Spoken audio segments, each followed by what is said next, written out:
这是什么操作？这么大一把管钳居然都给拧断了。然而就算是这样的断口，经过巴铁师傅一番炸裂的维修过后，居然就恢复了出厂设置。他们究竟是如何做到的？答案就隐藏在巴基斯坦白沙瓦这家修理铺内。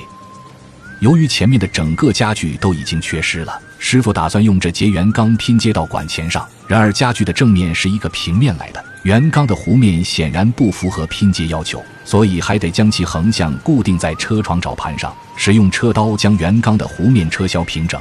这就是巴铁师傅的厉害之处。虽然他们没有高端的数控车床，但普通车床在他们手中照样玩出了花。真是只要思想不滑坡，办法总比困难多。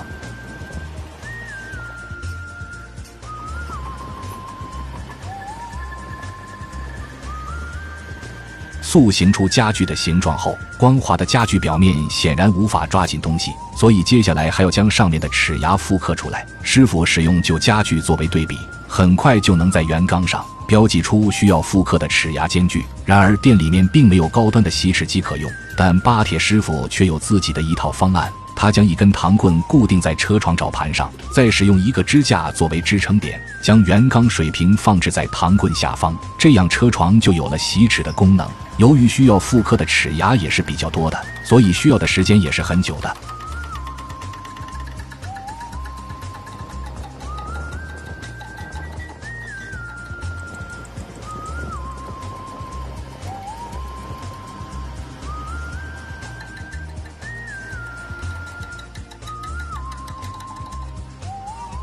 所有齿牙都复刻出来后，师傅将圆钢从支架上切割出来，再将那些突出的焊疤打磨平整之后，现在就可以拼接到管钳上面了。然而想要将圆钢牢牢拼接到管钳上，单靠焊接显然无法做到，所以师傅还得在圆钢的中间切割出一条适合嵌入管钳的沟槽出来。为了加快切割进度，首先使用台钻在标记处进行打孔处理，等会在切割时就能快速完成这个过程。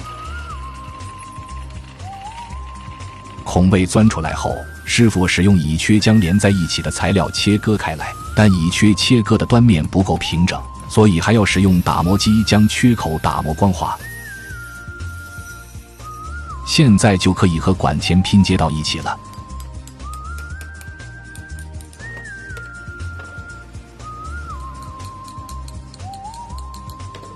为了拼接处和原厂的一致，师傅还要将圆钢套进管钳内部，对比和原厂有没有什么区别，确认没问题后，就可以将圆钢和管钳焊接在一起了。由于焊接的坡口也是比较大的，所以这个焊接过程也是比较久的。全部缝隙都堆焊完成后，由于突出的焊疤还影响了管钳的美观度，所以还要将其给打磨光滑。现在的家具虽然看起来是很结实了，但为了后续的使用更加牢固，师傅还要在拼接处进行打孔处理，等会在里面嵌入一根铆钉后，管钳的强度才能达到所需要求。